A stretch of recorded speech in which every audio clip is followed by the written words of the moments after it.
Welcome back to Bumps and Thumps, the talk of wrestling. I'm your host, Brian Ferguson. Today we are continuing our conversation with the high flyer, Greg Gagne. If you have not listened to our previous podcasts, you are missing a real treat. Greg, thanks for coming back on the podcast. Well, thanks for having me again. I really appreciate it. Well, it's great to I have think you. Go ahead, maybe I'm just the only guy you can get. No. No, our last conversation was so great, and you were spending some time with your family, so we had to cut it short, and I was glad I was able to reach out to you, and you were wanting to come back, so I really appreciate it. Well, I have just my daughter's little dog here with me now, so we got all kinds of time. All right. So we'll do a quick overview of the last time. We previously talked about how you grew up, your experiences going through your father's wrestling camp, your travel experiences, and chemistry with other wrestlers. We also learned, this was a surprise to me, about the wrestlers your dad had trained, such as Blackjack, Mulligan, and Lanza, the Anderson brothers, Gene Ole, and then Lars, and how you got people to get their personalities out of them when they were on the mic or in the ring. A specific example that I remember you giving was with Kurt Hennig. Mm-hmm. So that was great. I really appreciate it. Now, if we could, I want to talk about some of the jobbers that you worked with, some of the guys that were the mid-card or early card guys that were well known. But if you could want to talk about some of the guys you preferred working with. Well, some of them were better known than us because they were on every week. The two guys that stick out are George Scrap Iron Kadaski and Kenny Sodbuster J. Yeah. They were interesting individuals. Kenny originally came out of the Navy and he wrestled overseas in Europe for a long time. And he did really well over there. But then when he came to the States, he didn't quite have the American freestyle down as well as he did the European. And he wasn't very successful here. But he was always there, and he was every week he was on TV. And he was challenging anybody he could. He wanted to knock off one of the stars and become a star of his own, which he was in his own right. Great guy, a great individual. And then we had George Scrap Iron Kadaski. He wrestled in Montana for a long time for a small organization, and he was really good. He just was, I hate to say he was a little small. They say I was a little small too, but I think I had learned more technique and more, had more holds, more counter holds and everything else that Vern had taught us. Yeah. And I had a little bit better background in training than George did. Right. But George was another trooper. And he also hauled the ring and refereed. So he was a referee, a wrestler, and hauled the ring. And the guy was phenomenal. He never missed a card. Wow. He one time was going to Fargo, North Dakota. Bill Watts was on the card, and they're in there, and the ring's not there yet, and the matches are going to start. And here they had a snowstorm, and George had gone off the road. Oh, no. Got stuck, finally got the vehicle out. And he got there just before the matches started, about 15 minutes before, got a crew together and got the ring up in time for them to start about 15 minutes late. But he was a trooper. I'll tell you a funny story about him. We're on live TV, and he's wrestling Mad Dog Vachon. And George had a plate, had his teeth knocked out. Oh, no. Yeah, so the match gets going, and Mad Dog hits George with a big open hand and knocked George right to his knees, but George's teeth, his plate, flew out onto the ring. And you know how Mad Dog used to do that jump in the ring? Yeah. And Mad Dog didn't. No, he hit him so hard, knocked the teeth out, and Mad Dog's doing his jump, and George is on his hands and knees, and he's crawling around trying to grab the teeth, and every time he grab them, the Mad Dog was jumping, they would pop up in the air. Well, Tom Scott was the director from Channel 11, WTCN in Minneapolis. He fell off his chair. He was laughing so hard. it was the damnedest thing I'd ever seen. He finally got the teeth and put them back in, and then he got his ass beat. But he was quite an individual. Oh, and then we had a group from Milwaukee that came over: Frankie DeFalco, Tom Stone, Jake Milliman. Those three became stars in their own right too. Great guys, you know. Those guys are really troopers, and those are the guys that, you know, helped make us. Yeah. You know, they were never going to be successful outside of, you know, being on TV as main event wrestlers, or even sometimes they get on the underneath card. But George and Kenny J, every year in Minneapolis, they had every year that it was the loser trophy. Whoever won the match got the trophy. And we all went out to watch it every year. They just beat the crap out of each other. They wanted that trophy so bad. The loser trophy. So interesting one. Those five people I just named were really phenomenal guys. Really, really good. Yeah, I remember them as a kid every week. Usually they were on TV wrestling one of the, you know, the big names in your territory. Yeah.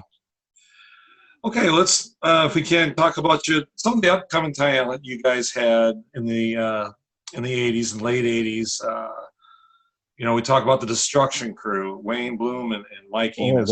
They were great guys. They were trained by Brad Ringens, and Brad went through my father's camp and wrestled professionally for quite a while. Yeah. Was an excellent. He was wrestled on the Olympic team. Brad just never really got the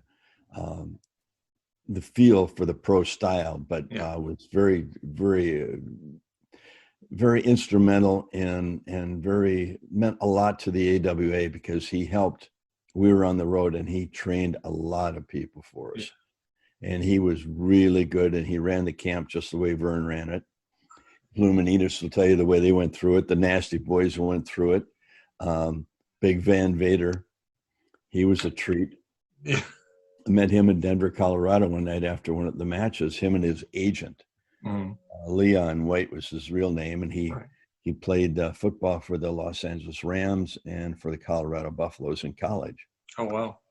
And he was about 340 pounds, and they after the matches, we're at the hotel, and this guy comes up to me. He's the agent for Van Vader, and he said he wants to be a professional wrestler. Yeah. And they sat down at my desk. He's telling me all the people he beat up in the bars and that. And I said, well, you know, that's great, but you're getting into a sport that probably right now, if you went in there, everybody's going to kick your ass. I said, I said, you know, you're 340 and I'm 210, 211. And I said, you couldn't beat me. And so he said, well, I want to try out. So he went out to the camp at Brad Ringens, and in the first half hour, Brad had Mr. White in tears. Nasty Boys the same way. They'll tell you how hard that camp was. And then, of course, Billy Robinson helped out. Billy helped train our group. And Billy was great at the submission holds, and he would do an hour with us after we finished the camp. Yeah, our last hour in the camp was submission wrestling, and he'd go out and the Nasty Boys will tell you he had his foot up their ass and their arm twisted up around their neck, and they were screaming, and it was the hardest camp that those guys had ever been through or ever even thought of going through. Yeah. And then Bloom and Enos were both, Wayne was phenomenal strength. I mean, this guy, you would look at him, he was about 6'2", maybe 6'3", 215 to 220 pounds. Yeah. But he looked lean. Yeah, he did. He was so damn strong. He had double tendons. He said deadlifting, for deadlifting, he set the records for that. And one night they're in a bar downtown. It was called Stand Up Frank's, and the floor kind of sloped, and it was kind of a biker bar. Oh, yeah. And they were in there. There's a bunch of these bikers in there, and anyhow, they got into it a little bit. And this one big guy, he weighed about 310, 315. We started to try to push Wayne around, and Wayne grabbed him by the neck with one hand and shoved him right up the wall and held him there, and almost killed the guy. Jeez. Wayne also, he was so strong, he could pick up the back end of a car. Oh, wow. Yeah, he did that a couple times on TV for me. He was unbelievable. And Enos was just, they were really good guys and good performers. Yeah. You know, when we folded up here, they ended up in New York and wrestled up there, and they did a good job. Yeah, I didn't care for the Beverly Brothers gimmick, but you know. No, they were the destruction crew. Yeah, they were. They destroyed people. Yeah. And the Nasty Boys, the same thing. They ended up going up to New York, and they became very successful up there. But my sister Donna actually gave them their name. Oh, really? Yeah. Wow. They wanted a name for their tag team, and they're very crude. And she went out with them a couple of times because you guys are just nasty. You're the Nasty Boys. And that's how they got the name. Got it. Wow. How about the Midnight Rockers when Marty Jannetty and Shawn Michaels were there? Well, they were quite a pair. I had Shawn Michaels sent us a tape. Jose Lothario had trained him down in Texas, in San Antonio. And Marty Jannetty had sent me up a tape of him from, he was in Kansas City at the time, wrestling for Gagne. Okay. And they were just both getting started.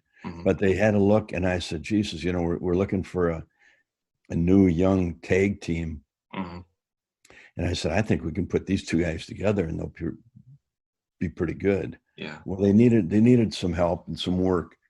But together they turned out to be really good. And, you know, Jannetty, he had a few problems, and so did Shawn earlier in their careers. And they were hard to handle, got in a lot of trouble. But, you know, they ended up in New York. Yeah. And of the two, I mean, Shawn had more talent and ended up, you know, the rest was history for him. Right. Jannetty kind of fell to the wayside. He never really straightened himself out. And he had, you know, he came out with a thing on Facebook the other day that Jannetty did? Jannetty, yeah, he said, I think it's a little, I know he's had some issues in the past, but he claims now it was taken down that when he was 13 years old, he worked at some bowling alley in Columbus, Georgia, and a man that he was buying marijuana from tried to sexually assault him, and he said that he took care of him and threw him in the Chattahoochee River, and nobody ever found him. And I know he's made some off-the-wall statements in the past, but I mean, actually now the police down there are taking it pretty serious. They're starting to investigate, but it was taken down. I mean, but it's been on some of the news, and it was spreading like wildfire. But yeah, so I didn't know if you knew that or not. Up here, to me, deep down, he was really he was a good kid. Yeah, he just had some issues, and you know, he never really grew up. Yeah, you know, into the business and became a professional. You know, it was always party time for him. Yeah, and it was for Shawn too for quite a while, until he kind of woke up in New York. I mean, they kind of gave him the ultimatum. Yeah, you know, you have a lot of talent, but if you can't shape up and be a professional and act like one, we can't continue with you. Yeah. Vince brought him in his office and sat him down and straightened him out. Yeah, he was very good in the ring, and you know, Marty, I think, like you said, he could have had the talent. He had the talent. He just didn't have the will, I guess, to do it. Well, he just mental will. And you don't know. I mean, if he went through something like that when he was young, I could see why he was Yeah, I mean, we don't know. I mean, that was just an off the wall statement, and Yeah, I mean, I don't know him. I mean, they were great in the ring together. I remember that, yeah. boy, when Oh, they were they the were. Midnight Rockers and were Yeah, they had matches with Playboy sensational Buddy match. Rose and Doug Yeah, Summers. Classic. yeah, they really were. All right, well, we're going to move on to managers. We've discussed a little bit about Bobby Heenan and what a great, probably the best manager of all time, at least in my Without a mind. doubt, bar none. Yeah, how about Lord Alfred Hayes? Lord Alfred was he was somebody was asking me the other day about managers, and I said, well, Bobby Heenan, far and above. I introduced, they gave him an award. I went down to Charlotte, North Carolina for a big event called The Gathering, Mm-hmm. and they had huge crowds there. And they wanted me to present Bobby Heenan's wife, Cindy, with an award for achievement. And Jim Cornette was there, and Jimmy Hart, and a couple other managers. And when I spoke, I said, I'm not trying to insult any of you other managers out there, but there was nobody that did what Bobby Heenan did for professional wrestling. Cornette was a great talker. Yeah. But Heenan, the one thing about Heenan, which put him far and above all the other ones, was that, they had Lou Albano and Jimmy Hart and in Cornette. You got Paul Heyman now, but they couldn't do what Heenan did. No. He had an ability to take a piece of talent and make him a star. And he was able to bring that his guy he was managing to a level of main event, but he also made the opponent that guy was wrestling. Yes. And he got himself over with the people. And then when he had to get in the ring, I mean, we talk about him within the business with, Flair, Brunzell, myself, and other people. And he was probably one of the top 5 performers in the ring. Yeah. I mean, he knew what the people wanted, what they expected out of him, and he gave it to them. He was a good reader of the crowd. He was unbelievable. And he was no different than what you saw on TV. He was the same outside. I mean, this guy was, he's taking Nick Bockwinkel and Ray Stevens to Japan. Yeah. And I think we can tell this on podcasts. Sure. So they get business class.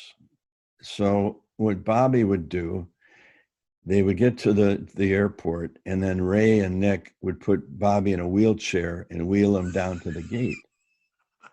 So then Bobby would end up getting him into first class. And they would get him out of the wheelchair, and then he would walk. The way he'd get into first class, he'd walk up to get into he'd be first one on the plane. Yeah. And Nick or Ray would push him down. So he'd get out of the chair and he'd walk onto the plane, and he would as he's stepping in, he would trip himself and do a flip into the airplane on his back. And of course, the pilots would come flying out of the cockpit, and the flight attendants, and they'd pick on, oh, my back, my back, my back. Well, what can we do for you? Well, I need my friends. He'd usually get Ray up there with him. He couldn't get both of them. I need a bigger seat. I think I need to be up in first class. So he'd get first class, where then he'd get all the drinks for free. And Ray would drink a lot. Nick didn't. So sometimes he'd leave Nick in the business class, but most of the time he got all 3 of them in first class, and then him and Ray would get absolutely blasted. So he gets on the plane, and they're flying to Tokyo, and the plane is full of Japanese people going back home. Mm-hmm. And now he's done his thing. He's done his fall. He's in first class. He's had a few drinks, and he calls the flight attendant over, and he says, he's got a newspaper. He said, now, it's very important that myself and my guys eat. We've got big matches coming up in Japan, and we have to get there, and we have to be ready. Yeah. So if we're sleeping or something, would you just, put the food here or wake us up, whatever you need to do. Mm-hmm. So then he'd put his tray down and he'd put his newspaper over his lap. And the flight attendant, he'd be sleeping. Ray would be sleeping. Nick would be sleeping. She'd wake him up, and she lift the tray up, and she pulled the newspaper off Bobby's lap, and he'd have his zipper open, and he'd have his Johnson hanging out. And she let out the scream, and then he'd go, "Oh man! Oh geez, I'm so sorry. I'm so embarrassed. I don't know how that happened." So then he would eat. Before they were landing in Japan then, or in Tokyo, he would call the flight attendant. He said, I want to apologize. I don't know how that happened. I'm just so embarrassed. And, but could you do me a favor? And she said, what's that? She said, well, I've got a good friend of mine in the back of the plane, Mr. Oki Chimpo, and it's his birthday. Would you mind on the speaker wishing him a happy birthday? Oh, no, I'll do that for you, Mr. Heenan. So she goes up and she says, Mr. Bobby Heenan is with Nick Bockwinkel, Ray Stevens here, when the people kind of clap. And she said, Bobby would like to wish his good friend, Mr. Oki Chimpo, a happy birthday. And all the Japanese women and men were laughing their butts off. Oki Chimpo meant big cock. Great. So, and she didn't know what was going on. And then he would thank her for everything and get back off the plane. Oh, but he was constantly, you didn't know what was going to happen every time you got on the plane or where you were going. Oh, Denver, Colorado, we'd wrestle on Friday nights, and then we'd have to get the early flight out in the morning, get back to Minneapolis. We had to tape our TV show for either Saturday night or Sunday morning in Minneapolis, and then wherever else. It was syndicated, from Minneapolis all the way across the country. Right. And then we'd have to get on a flight to Chicago or Milwaukee or whatever was going Saturday night. So it was a breakfast flight. So, of course, he'd get on the flight early with either Lance or Duncombe or Bockwinkel and Stevens, whoever he was managing. Yeah. But there he'd sit in the back of the plane. And it was a breakfast flight. It was an hour and 45 minutes. So when he'd get on early. He'd go to the bathroom. His guys would go to the bathroom. And then he had a little thing that he could lock the doors with. He'd stick it in and he'd lock the doors. So you get up in the air and all of a sudden, you'd be sleeping and somebody would bump your arm and you'd see this line of people in the aisle waiting to get into the bathrooms. So then they told everybody to sit down, that, I'm going to serve breakfast. So everybody sits down, and when the flight attendant gets just past their seats, those guys would get up and go back to the bathroom if they had to go. Yeah. And then he would lock the doors again. So the toilets were occupied for an hour and 45 minutes or however long we were on the plane. And after breakfast, the line was down there and nobody can get into the bathroom. When we land in Minneapolis, of course, they tell everybody to sit back down. These people would run off that plane. And he did it once a month, every Saturday morning that we were flying from Denver. Every trip. Oh, I mean, he would just screw with people all the time. And he'd get guys fighting each other. Oh my God, he could stir it up. Instigator. He was. Him and Cornette agreed with me and Jimmy Hart. Those guys, they were great talkers. Right. But they never were able to accomplish in the ring what Bobby could. I mean, he gave the people everything they wanted. Oh, yeah. They hated him. They hated his guys he was managing. And then when he got in the ring, it just he knew how to show. He was unbelievable. Yeah. How about Diamond Dallas Page? I know he started in the AWA. He came to the AWA as a manager, and he was originally a bouncer down in Florida, and got into being a manager down there. I don't know if it was for Eddie Graham or not, or if it was just for local people, but he came up and he was a good talker. But again, he didn't know how to get his talent established. He could establish himself, but not the talent. Right. And later on, I ended up working for the WWE. I mean, for the for the WCW down in Atlanta. Mm-hmm. Bill Watts called me and brought me down as one of the bookers and one of the TV producers. Right. Also, eventually, when Bischoff took over, he wanted me to train some people, finish them off. Okay. They'd been trained, but they weren't ready right. to carry the load. So I had to go into the ring. And at that time, I had Steve Austin, I had Brian Pillman, I had Triple H, Kevin Nash, Booker T and his brother, and The Undertaker. The Undertaker was only there for a short time. They let him go after a week after I've been working with these guys. Oh, wow. And Diamond Dallas Page. And Bischoff was a neighbor of Diamond Dallas Page. Mm-hmm. And he said, hey, I want you to get him ready. And I said, well, he's the greenest. The other guys have all been wrestling. They just need to be polished off. He's like starting over with, man. I mean, that's going to be you can't make him a star right now. Well, that's who I want.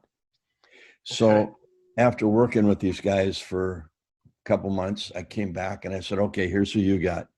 Steve Austin, Triple H, Booker T, Kevin Nash. There was one other guy there and I can't remember who it was. They're going to be your next stars. Mm-hmm. Well, we want Diamond Dallas Page to be our next star. And I said, well, Diamond Dallas Page is about 2 or 3 years from being a star. Yeah. You know, these are your guys. And Bischoff argued with me. Well, I don't know. Steve Austin's too bland. I don't know what to do with him. I said, just let him be Steve Austin. He'll be phenomenal. And Triple H, he's getting there. Yeah. 2 days later, he fired all of them except Diamond Dallas Page. Let them all go to New York. Well, New York and very successful, obviously. Yeah, they all became very successful. Yeah. So it was Diamond Dallas was a hard worker, though. Mm-hmm. He would stay after. He absorbed everything really quick. Yeah. And he turned out to be a really good performer. Yeah. In the ring and out of the ring. Yeah, he did in the late 90s. And he was. But, at the time, he wasn't really prepared for that. He wasn't ready what they were trying to do with him. And if they'd have stuck him in there, which eventually they did, and he did okay, mm-hmm. You have to let the progression of an individual learning. First, you got to learn and remember all the holds, and you got to do them over and over again, like you run a football play till it's repetition, till it just comes natural to you. Somebody grabs your arm, you just reverse it. You know what to do. Right. He didn't have all that yet, so he was limited in the ring and what he could do. Mm-hmm. And when you're limited in the ring and what you can do, it's hard to become a star. Yeah. Oh, yeah. And when you're in the ring, you're thinking when somebody's grabbing you, okay, what do I do now? Where it's not coming natural, where you don't even have to think, you just do it. Yeah. And muscle memory. Once you get to that part, and that's where I got Steve Austin and Booker T and Triple H. That's where I got them to, so that everything was. In fact, one day in the training session, I took Steve and I said, look, I want you to be like a kind of a Ray Stevens in the ring, kind of watch his stuff. And then him and I, for the rest of the veterans there, the Triple H and those guys, we had an hour match. Mm-hmm. And we got the guys watching it into it. Yeah. They started getting into it. I mean, my God. But that's how you learn. Yeah. And there's a progression to it before you're ready. And usually it's no different than pro football. Pro football, it usually takes the rookies. A real good rookie today is a little different. Some can come out and be a star, but not too many. Yeah. No. Usually it's 3 to 5 years, because you have to learn all the different techniques, all the different moves, and how to leverage yourself against different individuals. Yeah. And that's the way it was in wrestling. Usually it took 5 years. Oh, wow. Some people that, like myself, who grew up in it, and we had the great training from Vern and Billy Robinson, at 3 years, we were where we could wrestle in the main event. Yeah. But usually it takes 5 years. Mad Dog Vachon, 10 years in professional wrestling. He was going to quit wrestling. Yeah. So, I mean. Wow. That dog was crazy. Oh, shit. There's nobody like him, man. He was indeed. Did I tell you the story last time how he ended up at the AWA? No, you didn't tell us. Tell the story, please. So Mad Dog's been wrestling for 10 years. My dad met him in 1948. Mad Dog was on the Canadian Olympic team. Mm-hmm. His family had moved from Algiers when he was young and grew up in Canada. Okay. Wrestled on the Olympic team. Vern met him in England in 1948. Wavy blonde hair, 210 pounds, good looking son of a gun. Yeah. And then came out of the Olympics and turned pro. And he was kind of like the George Gadasky, Kenny J. Yeah. He wasn't going anywhere. And he was getting very frustrated. He got hit in the throat and he kind of lost his voice. And that's why he talked like this. And then he was losing his hair and he got his teeth knocked out and he didn't have any money to get them fixed. He wasn't making enough money in wrestling. Yeah.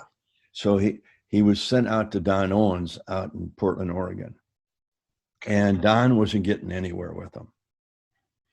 And it was Mad Dog's last night for Don Owens. Then he was going back to Montreal and probably quit wrestling. Oh, wow.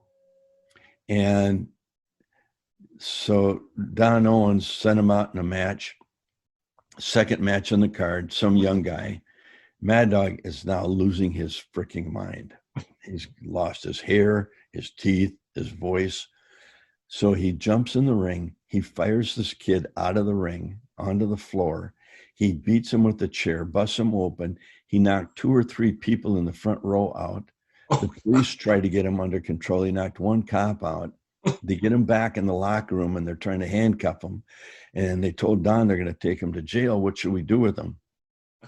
And Don is all pissed off and he looks at him. He says, "You're nothing but a mad dog." Was it? They didn't press charges, but he says he told them that he was leaving Oregon the next morning. So Don Owens called Joe Dusick, who was my dad's partner in Omaha. Mm-hmm. He said, "Hey, this guy Maurice Vachon is driving back to Montreal. Could you at least put him on TV there and give him a payday so he's get enough money to get back to Montreal?" Mm-hmm. Oh, so wow. Don said he's kind of a wild man. He's nothing but a mad dog. So they introduce him as Mad Dog Vachon. And he goes in the ring and he does about the same thing there that he did out in Oregon. And Joe Dusick calls Wally Carbo back in Minneapolis. He says, "Hey, we got this guy down here. He's going through to Montreal, Mad Dog Vachon. I want to keep him here. And I'd like to book him against Vern for the title." He says, "Well, nobody's ever heard of the guy." He says, "I'm telling you, it'll be a phenomenal match." So Vern goes down there and Mad Dog beat him. And now Joe Dusick had his version of a Midwest or a world champion or whatever it was. Mm-hmm. So Mad Dog won that from Vern. So Vern comes back and they end up bringing him into Minneapolis and the rest was history. Yeah. And he wrestled, and the most unpredictable man I've ever been around in my life, and scary. He looked scary. He sounded scary. Well, back in that era, what you saw in the ring is what you got in and out of the ring. Yeah. Wow. So first time I'm going to wrestle him alone in Minneapolis, Jim is in the locker room and my dad's, he's out somewhere. So I find him and I said, "Hey, what do I do with this guy?" Mad Dog. I'd see my dad, come home, all scratches and bite marks on him. Yeah. He says, "Hit him twice as hard as he hits you." And I said, and good luck. So I go out in the ring and I go to tie up with him and he hits me with an open hand and his hand was like a freaking cement block. Yeah. It felt like that cartoon character, it'd go through, it'd start here and it'd go all the way down to your ankles. Yeah. Oh my God. So I hit him back and he hits me again. And about the third one, I hit him right over the ear and he kind of stumbled and lost his equilibrium a little bit. So I grabbed a leg and took him down. And I took a breath just to get my breath. And he takes his fingernails and goes right down my back. Oh. Takes all the skin off, and I'm, oh my God. So I go 20 some minutes with him, and I get back in the locker room. We had separate locker rooms, and Jim is sitting there and he's laughing. And I said, it's not so freaking funny, you know. Yeah, right. I'm bleeding. I'm okay. I got bite marks on me. I said, you're wrestling him in Denver Friday night, you know. And all of a sudden, Mad Dog kicks open the locker room door. And I go, oh my God, here we go.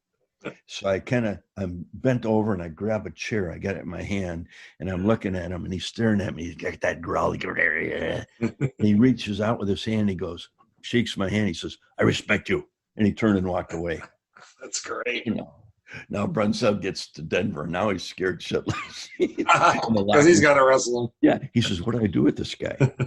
And I said, well, Vern told me, I'll tell you what he told me. Hit him twice as hard as he hits you. And then what? And I said, then good luck.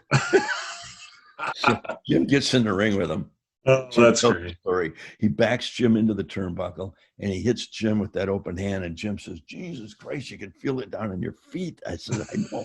He says, so Jim hit him, and Mad Dog hit him again. And Mad Dog looks at him, he says, harder. And Jim hits him harder. And Mad Dog hits Jim harder. And he says, harder. And he hits Mad Dog right on the chin. And he kind of falls back.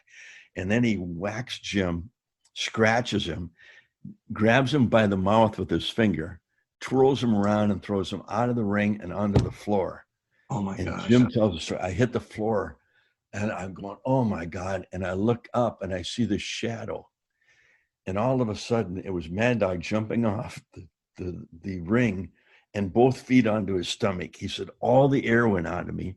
He grabs me by the mouth with that finger again, throws me in the ring. He rolls me up. He puts me in the turnbuckle and he hits me. And then he looks at me and he goes, not that hard. So he was a scary individual. We got a lot of Mad Dog stories, and I could go on and write a book about him. Yeah, I bet you could. Huh? Yeah. I don't know if you ever heard the story when he opened the door at 6,000 feet in the airplane that we were flying back on. I have heard, but you can tell it if you want. Oh, we've told that one.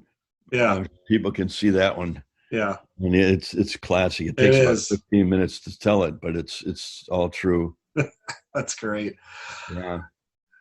Okay, well, can we move on to some of the broadcasters you work with? No, we're not going to move on anymore. I'm done. Okay.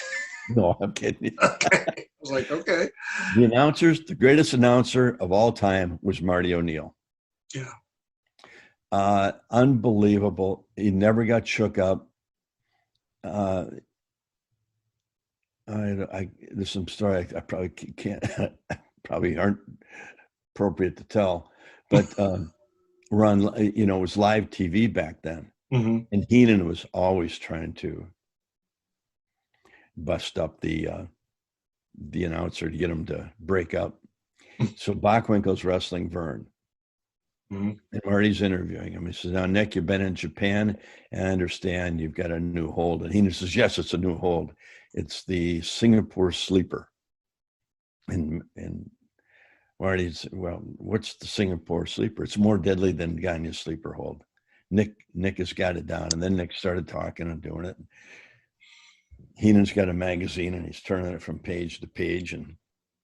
And Marty is finished with Nick and he turns to Bobby. He says, Bobby, what are you doing? He says, well, I just want to make a point about the Singapore sleeper and how dangerous and what it's going to do to Vern Gagne and how he's going to beat him. And he opens the magazine. He shows it to Marty O'Neill, and it's two girls going at it with each other, and what they're doing to each other. And Marty says, and this is live TV. He kind of twitches his glass. He says, "You're right, Bobby. If Nick gets Vern in that, he'll never get out of that one." He never lost a step. Never lost a step. But one of the great interviewers of all time. And then Marty got sick, mm-hmm. and we were stuck for an announcer. And Al DeRusha, who was one of our producers, he used to work with Gene at the TV station. Gene was a salesman. He sold sold advertising for the station. And he says, well, this guy used to be on radio. He's got a great voice. He said, well, we got to have something on Monday morning. This is Saturday. Yeah. Marty had called Friday. He said, what are we going to do? And so Gene took Al up to his cabin up in northern Minnesota, and they watched tapes of Marty O'Neill for 2 days.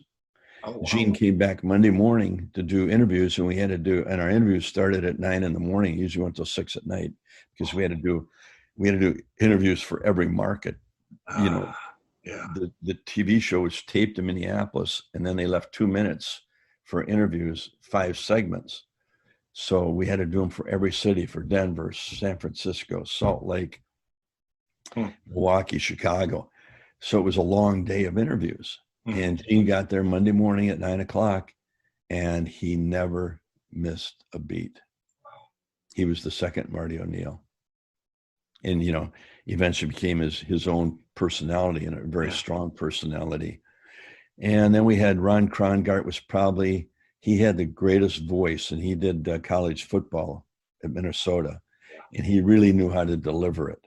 And Roger Kent was the other one. Old and bent Roger Kent, we used to call him.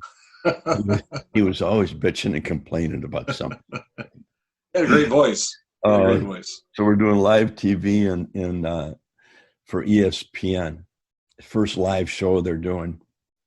And we had a couple hours of taping before the live one went on. And Roger had been out there the whole time. And it's mid-July or early August. And, Vegas, it's 113 degrees outside. Yeah. We're in the showboat, and you got the TV lights, and it's hotter than hell in there. So Roger would come in after each taping and go, Jesus. And we'd go, God, Roger, it's really hot out there, isn't it? And yo, Jesus. And he'd be sweating his butt off, and he said, I got this damn boil on my ass. It's killing me. So now we go to live TV, right? And he spent about 3.5 hours into doing this TV, and something happened in the ring, and he got frustrated, and he said, will somebody get me a pad for this boil on my ass? Live TV. So he was a character. Great. Yeah, he was a personality too. Oh, that's great. Okay, how about working with other promotions? How did you do with that? And if you did any? Jim and I were having a really good run in the AWA, and our major cities usually ran from Thursday to Sunday, and Jim Barnett was the promoter down in Atlanta, and Jim had called. He was good friends with my dad. They started together in Chicago, right? In 1950, and he said, Jim talked like this, Bern, I would like to have the High Flyers. We've got a great team down here. We'd like to book them against. It was Cowboy Bob Orton and Dick Slater, and they were the champions at WCW. I think it would be a great match between the High Flyers and them in Atlanta. So they took us out. We went down to Atlanta, and our first match is in Columbus, Georgia. And we're wrestling a couple old timers, Rip Hawk and Dr. Jerry Graham. And we're on the second match on the card. Well, we go out, and this is our first time there. I mean, people don't really know us. Right. We went 20 some minutes with these two guys, and the place was standing. Wow. And we came out, and the booker was this Jerry, or what was his name? Jimmy Hart, I think. No, it wasn't. It wasn't Jimmy. Jimmy Hart was the. Oh God, I don't know what it was. Who it was, his booker, anyhow. Yeah. And he said, "What are you guys doing?" I said, "What do you mean? What are we doing? We had a match." Well, nobody could follow that match that night, so the booker got pissed off at us. This is the way they worked in the South. My dad he said, don't ever work in the, going in the South. It's a different deal. He said, they're real, it's a different style. Yeah. And the guys will try to screw you down there. So you got to be on top of your game. Mm-hmm. So he got mad. So the rest of the next 2 weeks, they booked us in matches with Bob Backlund and Jerry Briscoe, clean matches. And so after the first week, I went into Jim Barnett. I said, Jim, what's going on? I mean, you brought us down here to wrestle Orton and Slater, and now you've changed them to good guys, and we're wrestling Bob Backlund and Jerry Briscoe every night, and we got a check for 1 week wrestling every night for $500. Said, shit, we make 3 times that amount wrestling in Denver or St. Louis or Chicago or Milwaukee. We're missing all those towns. Yeah. This isn't working for us. Right. And well, Hart doesn't want to put you in the main event because you stole the show in Columbus, Georgia. Oh God, So that's the way it worked on there. They're real cliquey. They wrestled for the Jarrett organization. They too were tough to work with. Yeah, they were shady. Yeah, down in Memphis. Crockett's were shady. When we formed that when we were battling McMahon, called the what did we call it? Pro Wrestling USA. Yeah, Wrestling USA. Had all the promoters together. Right. Well, it was so hard to work with them. And Jarrett, what he did is he was up at our office and somehow got into somebody got our files out, got into our agreement with ESPN. And then he called ESPN and said he could do it cheaper than they were paying us. Oh. But yeah, so he wanted his show on TV there. But those people were really good friends, good people, and honest, and they told him no. But I mean, that's the kind of stuff they did down there. Yeah. And and then we did the Super Clash, and it was a combination with Jarrett and Fritz von Erich. And the deal was with Jarrett that they would split 50-50 whatever we got from the pay-per-view. Of course, at that time, you didn't get paid for 3 months from the pay-per-view. Okay. So Vern said, well, I'll pay my people and I'll pay the Von Erichs and you pay your people. Good. Well, Jarrett never told his guys that. And then his guys never got paid. And he told them Vern never paid him. And he was supposed to pay him. Is that the reason with the Lawler? Oh, yeah. Incident, we over the years I hear that he says Vern never paid him, and that's why he didn't show up for those title bouts. And that was the only time he never got paid. It was because Jarrett was supposed to pay him. Right. But every time he wrestled for Vern in the AWA, he got paid all the time. Right. But for that pay-per-view, that was the deal. Jarrett got 50 for the pay-per-view money. Vern got 50, and they each paid their own people. Right. And Jarrett never paid his guys and blamed Vern. They didn't know. I didn't know Lawler until I heard him on TV one day. Said Vern never paid him. Yeah, I've heard that on one of their DVDs that he said Vern never paid him, and I've also heard that you guys, Vern paid the guys well, gave them time off, and I've heard that from numerous other people that work there, that when you got paid there, you got paid good. In that time, especially in that era when there wasn't all this glamorous and TV contracts and all this other stuff, and he paid them pretty good. He paid 33% of the net from the arena, and then it was structured from the main event down to the opening match. The main eventers got the bigger percentage, right? And it's a percentage all the way down the card. Okay. And that's why everybody wanted to work here. Yeah. I mean, guys were making, 150 to 350 grand a year. Yeah. At that time, that was huge money. Yeah, that's huge money. And they were working 250 to 270 days out of the year. Yeah. As you go to Charlotte and you're working 365 days plus double shots on Saturdays and Sundays. So, and they're making good money. But not quite what the guys here about. Maybe they were making that much eventually. I don't know how the Crockett's paid, but Jim wrestled down there, and he wasn't real happy with the way he was paid. But Jim wasn't happy anywhere where he was paid. So I don't know. That's my old partner. But he is a great guy. He's fantastic. Yeah. No, but that was the story behind it. And I've never confronted Jerry, and I've never been around him where I could confront him and tell him what really happened. Yeah, and that really was that one sticks in me. That pisses me off because Vern always paid his people. And that's the only derogatory as far as money I've ever heard. I mean, I watched the only one. Yeah, he was the only one, because I've watched other documentaries and stuff, and they always talk, the guys that were in your organization then, they always said how well Vern and Wally paid those guys. You could not, you couldn't complain about the money, because he said they paid well. And you got a lot of time off, where like you said, most of those other territories back in the day, you worked 365 and double shots on the weekends, where in the AWA, you guys did it smart. You worked 250 to 270, and you told me last time you guys took the month of May and a couple weeks off in June, I believe it was. Yeah, for family time. Yeah. I mean, that's 6 weeks off, and then we only ran the major cities in the ssummertime, so it was usually, Thursday, Friday, Saturday, and sometimes Sunday in the summer, but not too much. So you did one day at TV, and you still had a couple of days off during the week. Yeah. So it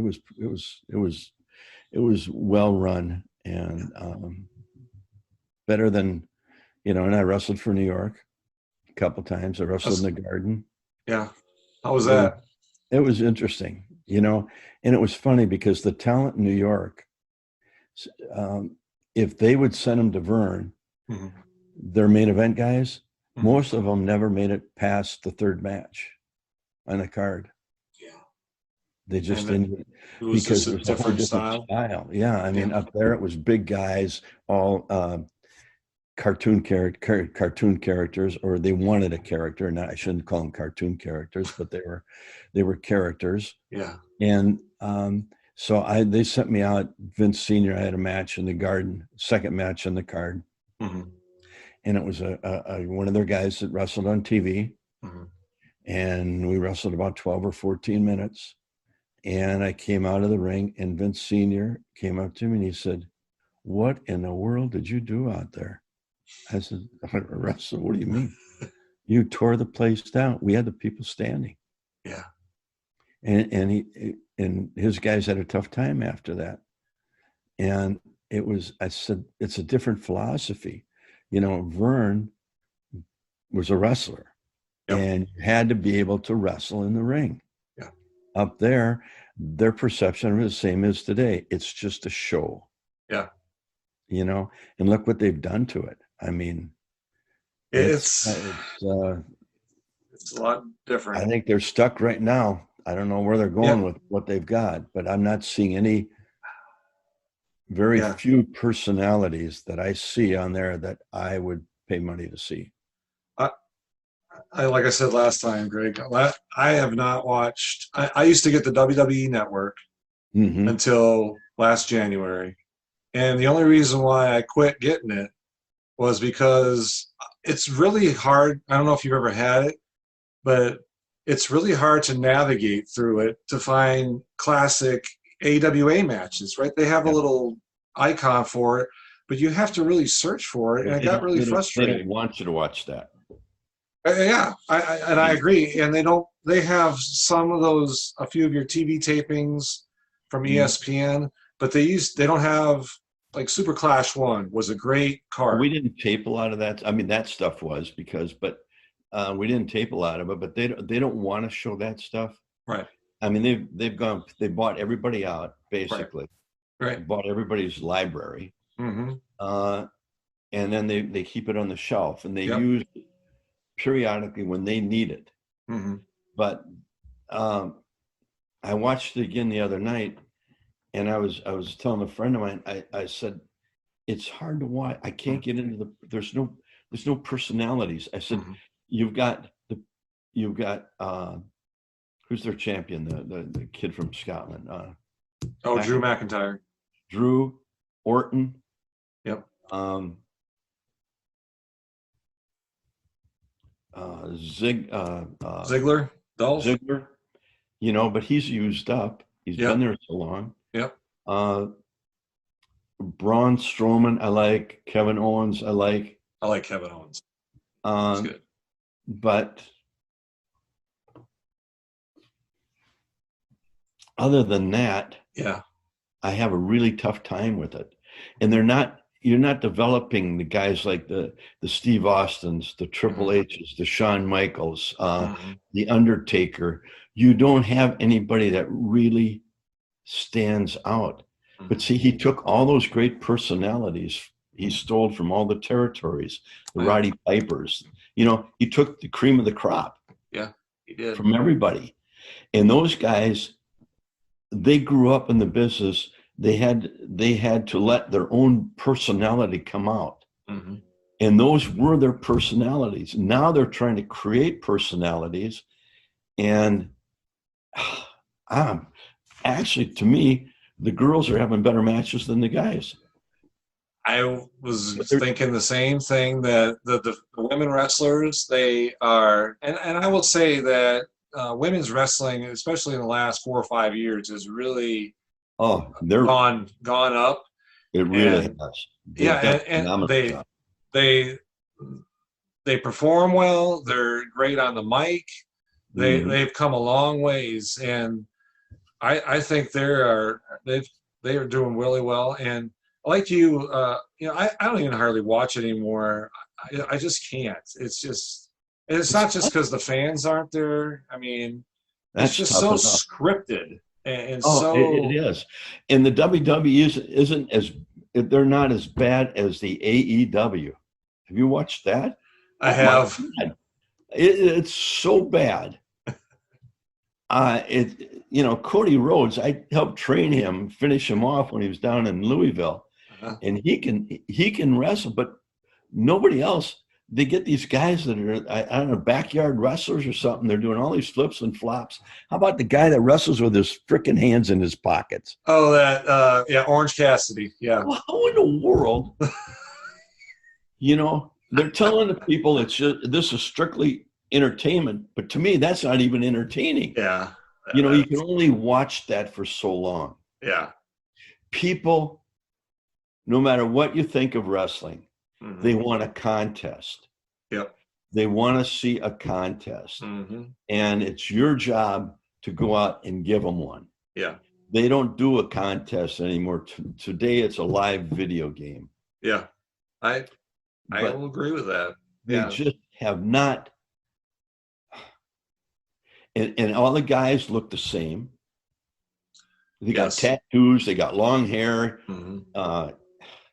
It reminds me of my dad said, when he got into it in 50 on network TV, they had, before that, they called it all the gimmick wrestling. Everybody was a character and everybody had a gimmick. Yeah. And that's what it's gone to again. But see, that was the philosophy of the McMahons, which was different than in the Midwest from the AWA, where you had to be able to perform. You had to be able to wrestle. Eddie Graham in Florida, same thing. Those guys had to wrestle, but Eddie came from that background. Yeah. Crockett's weren't wrestlers, but they had the talent that could perform for them. Yep. And Harley Race. And Harley who? Harley Race. I never heard of him. Never heard of him? Harley started here. I know he was. Larry Hennig. Yeah, he was. Yeah. He was a phenomenal talent. Yeah. But you don't have the Nick Bockwinkel's, the Ray Stevens, the Wahoo McDaniels, Let me ask you this. Do you think that's why their title reigns are so much shorter? I mean, you guys had people you had the belts for 2 or 3 years. Bockwinkel and your dad had them for 4 or 5 years. They could draw. You guys could draw. But nowadays, if you have they always brought somebody in to build them up for a title match. Right. You always had talent. We had so much talent here that anybody, they got so established that you could pick anybody out of our roster and give them a main event match for the title, and they'd probably sell the joint out. Right. And that's my point, is that nowadays it's 6 months, you're done. Well, who do they have right now to replace McIntyre? McIntyre has him and Orton will have a phenomenal match. Yeah.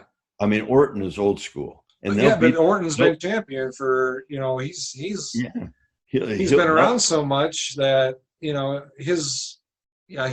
might get it and he'll hold it for 6 months and he'll drop it to that's Bray Wyatt or somebody, you know what I mean? Yeah, but he's just that match, and I watched them wrestle one other time. They just beat the crap out of each other. Mm-hmm. And I mean, it was a nice physical, old school match. Yeah. Now they speed it up for TV now. Right. But in the pay-per-view, those guys will have a hell of a match. Mm-hmm. But who else can you put in there with McIntyre that can have a good match with them? That's why they put Dolph Ziggler in there with them. Yeah. He does. He's great for that right now, but he doesn't have anybody to work with except Orton. Yeah. To me, in that roster, that's going to make any sense.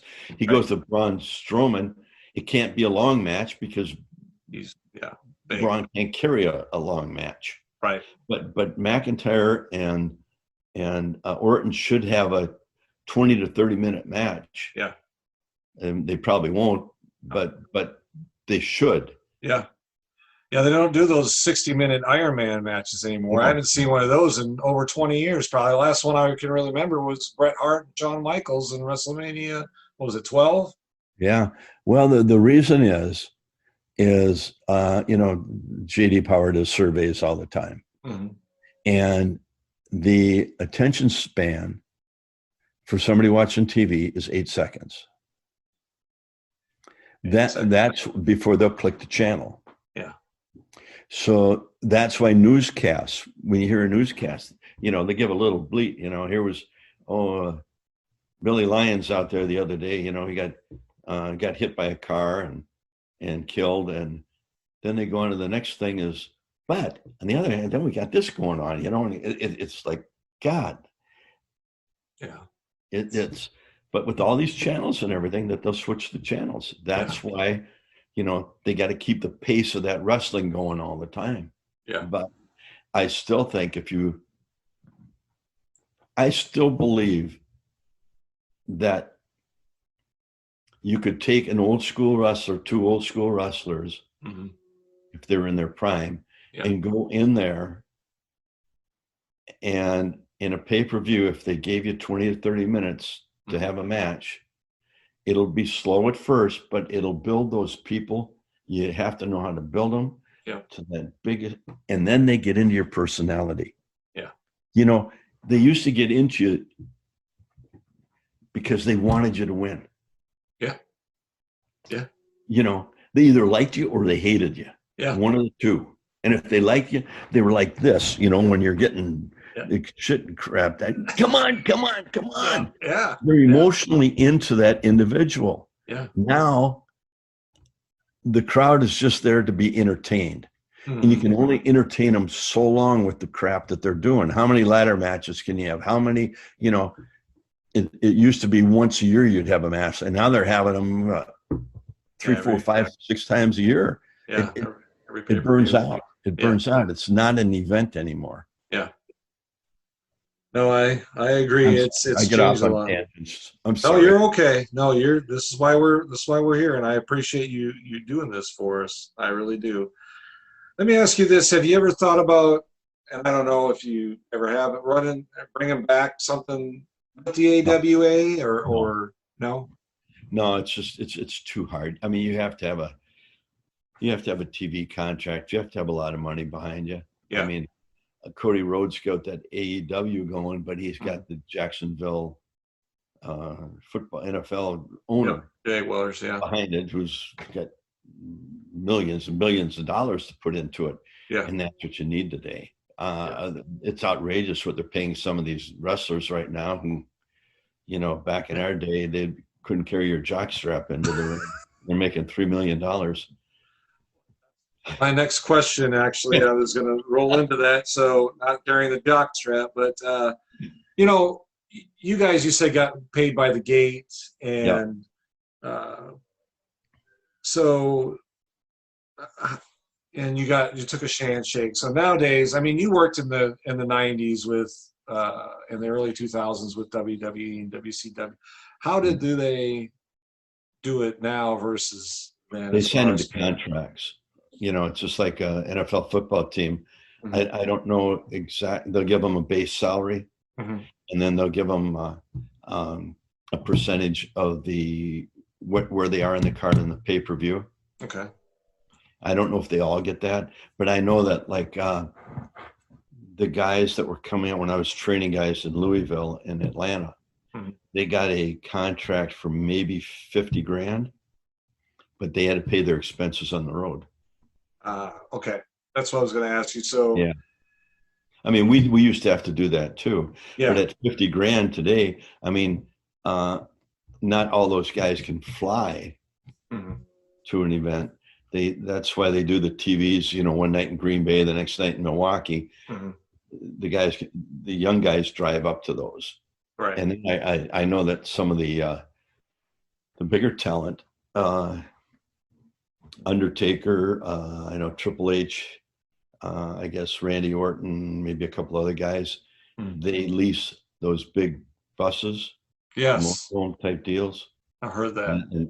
But then they'll get a driver. So if they're going from Minneapolis to Atlanta, the bus will drop them in Minneapolis. And then if they're in Atlanta the next day, the bus driver had to drive the bus down there and meet them in Atlanta. Oh, and they would fly. That's your main event guys, you guys that are making the big money. yeah. But I don't know. I heard Brock Lesnar made like 12 million last year. Yeah, I'm gonna be honest. I'm not a fan of him just because he's good. I mean, he does his little matches and stuff, but I guess the perception for me, because he's not at all the pay-per-views, and you were the champion, you should be there. That's what makes them special. They're not overexposing him. I guess that's true. Yeah, I didn't think of it like that. When he comes back, yeah, you can't have a steady. You can't have him on there all the time. Yeah, because it'll wear out. Yeah, that's true. I mean, because he is so good. Yeah, he is. He'll just beat the shit out of him. Who wants to watch that every week? A 30-second, 40-second match. Yeah. So you just build him up for the big events, and he will draw money for you. Oh yeah, he draws. There's no doubt. And I know that a lot of the guys don't like being in the ring with him. I mean, he's very physical. Yeah. I never thought of it like that. So you put a little more light on it for me why he isn't there all the time. So I appreciate it. You bring him in for the specials. Yeah. But now, I mean, they're getting now, I'm trying to think of what are they going to do for WrestleMania next year? I mean, Undertaker's done, right? They'll probably they'll have to bring him in for some kind of an appearance. Yeah. I didn't even watch WrestleMania this year because I couldn't do it. I can't. I don't even know what the main event match would be. Yeah. I thought they would save Orton and McIntyre for WrestleMania. Yeah. Yeah, you'd think. But I don't know. They got something up their sleeve, but I don't know what it is. Well, hopefully it's good. I mean, this last one I didn't watch because one, it was kind of being scrambled all the time. We're going to have it. We're not going to have it. And then, I said, I didn't have the network, and I read later on that, it was okay. There was a couple matches that were good, but overall it could have been better. It was not their best WrestleMania. And under the circumstances, I can't understand people in that there. I thought the best match I saw, which was very, very unique, was the Undertaker and Styles. The Styles, there's another one. He's very, very good. I like AJ Styles. And then that Japanese wrestler with the bald-headed guy. God, I can't think of his name. I know who you're talking about. Shinsei Yakamura. Yeah. But again, their tag team situation is a little I like that Morrison and Miz. Oh, the Miz? Yeah, but the Miz, he's been on so much, he's getting worn out. It doesn't mean what he used to mean. Yeah, true. So it's tough. That's why I'm Right now, I think the girls are carrying the show. Yeah, I agree with you. I agree. All right. Well, kind of a serious question here. You mean the rest of them weren't? Have you had any real heat with anybody outside of the ring that you worked with, or in general, that was a wrestler? Not that I can remember. Okay. I had a little conflict, different. Well, this was Cowboy Bob Orton Sr. Mm-hmm. I mean, not to a point where we got in a fight, but philosophically, a little different thinking. Yeah.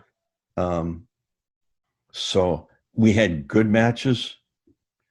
Some guys probably had better matches with them than I did. Yeah. But because we had a different philosophy. Yeah. And he wanted to do it his way, and I guess I was wanting to do it my way.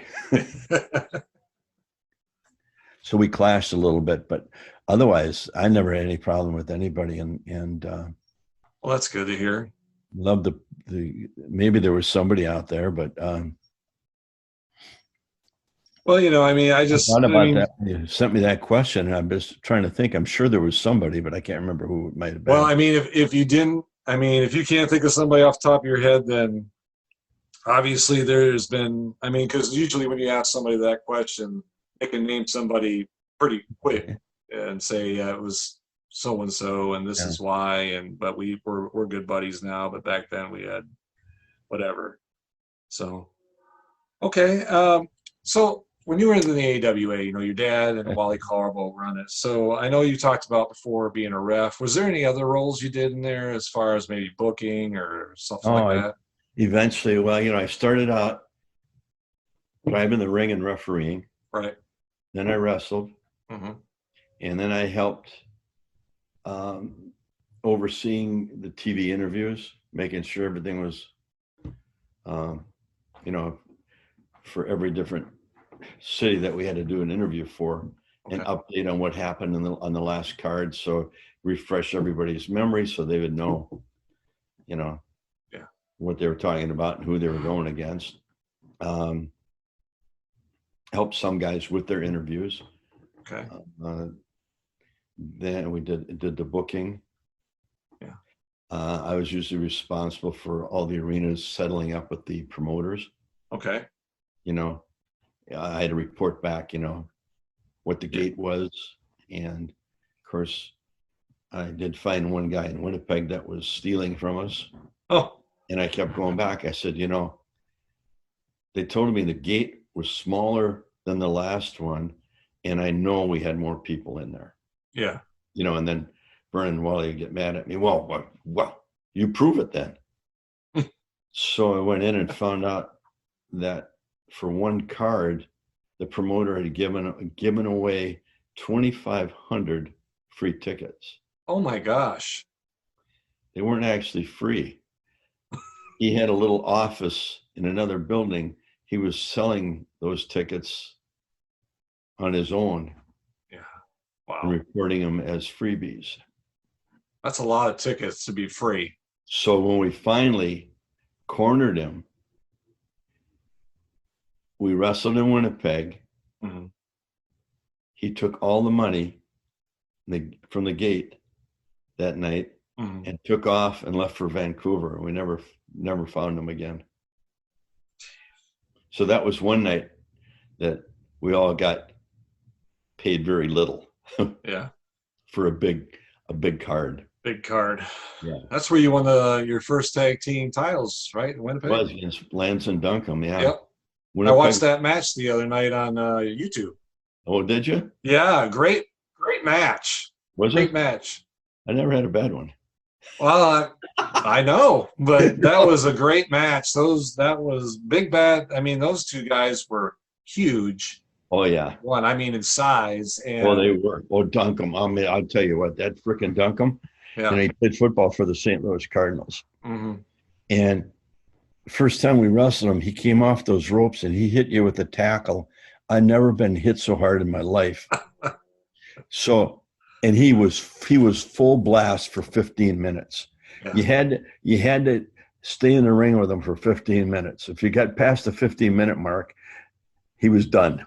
Yeah, he was tuckering out, huh? Yeah, because he went balls out. So we're in Moline, Illinois, and I said, Jim, tonight I'm going to hit that Duncan with a drop kick as soon as he comes off the ropes before he gets any momentum. So we get going in the match. Finally, shoot him into the ropes, and I don't know, I dropped down or something, and I got up and I hit him with a drop kick just as he turned from the ropes. Oh. And the next thing I knew, I'm down on the floor, and Jim is laughing his ass off. And I said, what the fuck happened? He said, you hit him with the drop kick. He went out over the top rope. You looked like an arrow. You went across the ring, over the ropes, onto the floor. Oh, God. That's I mean, usually you figured a guy coming off the ropes, if you were in the center of the ring, you were probably getting hit somewhere between 18 to 24 miles an hour. Yeah. With Duncan was about 30 miles an hour. He was a big dude. He is a big dude. He's, he's a big man. Pounds.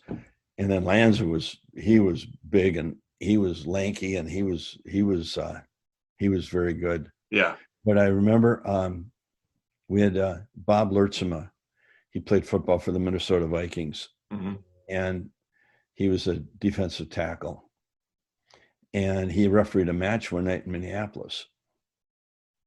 And he came out of there and he said, my God, I didn't understand the kind of contact you guys have in the ring.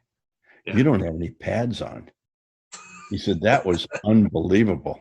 He said, I've never heard bodies hit like that ever. Yeah, on TV, it doesn't look that bad. It looks, but when you go to an event and you hear them chops, you hear them hit the ropes with their back, and you see those marks on them afterwards. I mean, when you're up close, you can see them, and you're like,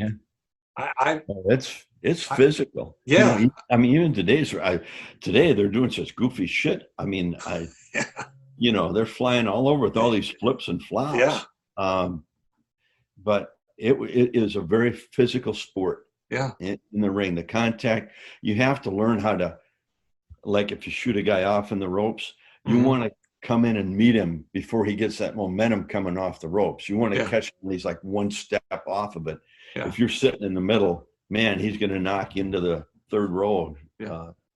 So it's same with your how to protect yourself and try to take it all up in here. Yeah. If your arms are down, you're going to get a rib broke or that. I mean, there's all those little things that you have to learn and you have to teach somebody. And that's what takes so long. Yeah. It's this young girl I was training. I mean, I said, you got to hit the ropes. That's nothing to it. I said, hey, you got to hit them. She hits him about 3 times. Oh my God, that hurts. And I told you, it takes about 6 weeks. Yeah. I mean, a lot of guys break their ribs hitting the ropes. Or they go through them and the top rope hits them behind the head, knocks them out. There's so much that goes into learning how to be a professional wrestler that just goes by the average guy. All they see is what's on TV. Right. They don't really understand the kind of contact and the kind of abuse your body goes through on the slams and everything else, all the times that you take and hitting those damn turnbuckles, shit. Oh, that's gotta hurt. Oh yeah, I was going to the chiropractor. It's called inverted. Your back, the disc slips, goes in rather than popping out. And when you take a breath, it feels like your ribs are broke. And they have to go from the front and pop that back in. We go to the chiropractor 3-4 times a week. Jeez. Yeah, it's a very physical sport. No matter what you think about it or what it is, no matter what they're doing today, it's still very, very physical, and you putting your life on the line every time you go through the ropes. Oh yeah. I mean, a lot of people. I'll be honest, when I told people about what I enjoy and I'm doing this, they kind of chuckle a little bit, and I'm like, you know what?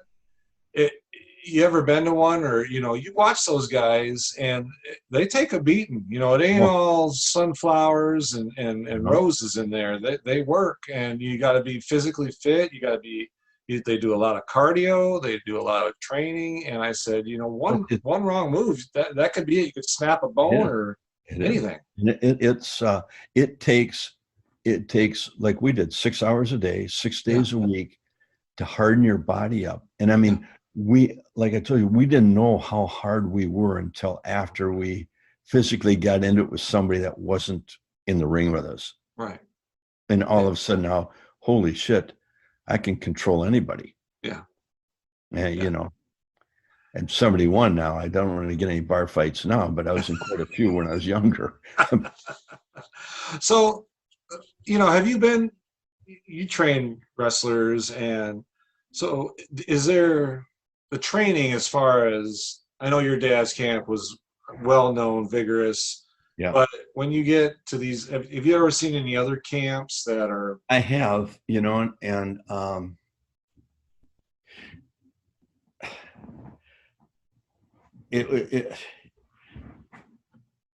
Your hesitation says it all. Yeah, I mean, it really does. It does, because there's a lot of guys that think they can train wrestling, especially guys who were like the Frankie DeFalcos and the Tom Stones. Those guys, I mean, they came from our background. They know what we had to do in our school. Right. Frankie's got a camp. He tries to run it. He'd call me up. How did your dad run it? I said, Frankie, you can't just make anybody a wrestler. You have to make them earn it. Yeah. And you have to put them through the grind of what it's going to be like in the ring. Yeah. And so he's got his guys now doing 1,000 free squats nonstop. He says, a lot of guys are quitting. I said, well, you're weeding out the people that they're not going to make it. They watch it on TV and they, oh shit, we can do this. They can't. Yeah. And you have to make them hit the ropes. We took 1,000 bumps in an hour. Well, maybe it was all together, all of us, 6 of us, 1,000. That's a lot. It is. I mean, it's 150 each or better. Yeah. And it was bump after bump, so you can learn how to, your whole body hit the mat and absorb the shock of the impact.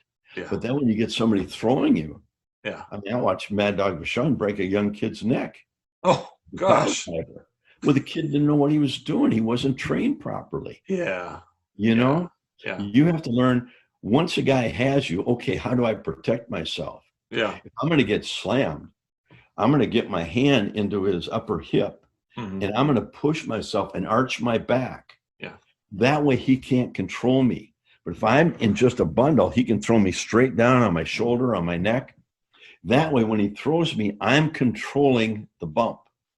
Right. It still hurts, yeah, but I'm controlling how I'm going to land, hopefully.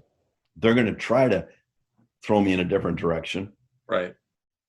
So this young girl I'm training, she's learning now how hard it really was. She was 5 years on the U.S. gymnastics team. Okay. She's only 20 years old. And then she turned cross training and she won awards in that. Then weightlifting for a year, and she broke all the records at her weight. She's 130 pounds. Oh, gosh. And she's got a tryout coming up in September or October with the WWE. She originally had one, but they did their physical. She did her interview in the morning, and then the corona hit. So they sent them all home. Yeah. But they picked her out of 80 people as one of the top 5s. Wow. And and all these other ones, a lot of these people have been wrestling before, but they weren't trained like she was. And I know Triple H and Shawn Michaels know that I've been working with her, that she's going to have good fundamentals. Yeah, that's the key. Fundamentals. You have to be fundamentally sound, and that's in any sport. Yeah. Definitely. So, okay. Well, that's some great insights. Let's talk about some of the big card events that you were in the 80s. We're going to do this already 10 o'clock. We've been going for an hour and a half. Doesn't seem like it, does it? Nobody's going to watch it that long. I'll make it. I'll cut it in chunks. How's that? Oh yeah, you cut out to make me look bad. No, No, no, you're going to be one of sir. those guys. Totally the opposite. All right. But I do want to talk about, like Super Sunday in 80, was it 83? With Hulk Yeah. and all those. Hulk wasn't there. Was he? I think he Oh, wrestled Super Sunday. Bockwinkel. That Oh was a yeah, time Super when Sunday. Yep. That's they when we had the St. Paul Civic Center and the building next door sold out. Yes. So we had 19,000 in the one and about 8 in the other one, and then we closed circuited it next door. Yeah. Yeah, that was a unbelievable evening. That was like Great matches. So that I remember, and I could be wrong, but that was probably one of the first huge, big cards that, like a WrestleMania almost, but a sequel to that. Yeah. Hogan. I wrestled with Hogan up in New York. I met at Shea Stadium when he wrestled Andre the Giant. Mm-hmm. And Hulk had a horrible match with Andre.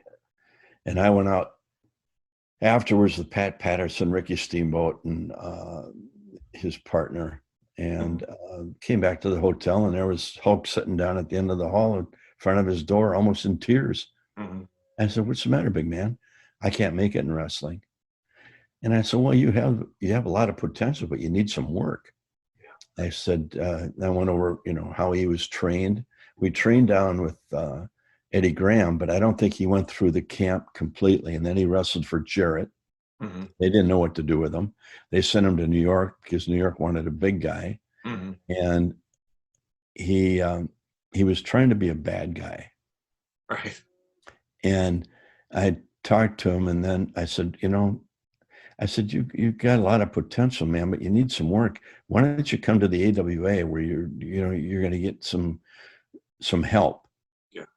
And so I came back. I told my dad, "Hey, to get the guy in New York, this Hogan, we got to get him here, and he's going to be something else." "What did you tell?" I said, "Yeah, I told him to call you. So if you get the call, get him in here." Yeah. And he didn't call for 3 months. Oh. And then wow. we were doing a show with Phil Donahue in Chicago. And Hulk was driving up from Florida. So Vern said, "Why don't you stop in Chicago? We'll put you on the Phil Donahue show." Okay. And my dad said, "We'll just put him on for an interview." And I said, "Well, I've never heard him interview. I don't know if I'd do that or not." Yeah. "Oh, it'll be fine." They put him on the last 2 minutes of the show, and the interview was so freaking bad, about ruined the whole show we did. And my dad said, what the hell are you doing with this guy?" I said, geez, I told you. So he wrestled in Milwaukee, and they put Johnny Valiant with him as manager to do the talking for him. So then my dad saw him, and he thought, "Oh shit, yeah, this guy's got some potential, but he needs to be working on his interviews." I said, "He needs work in the ring too."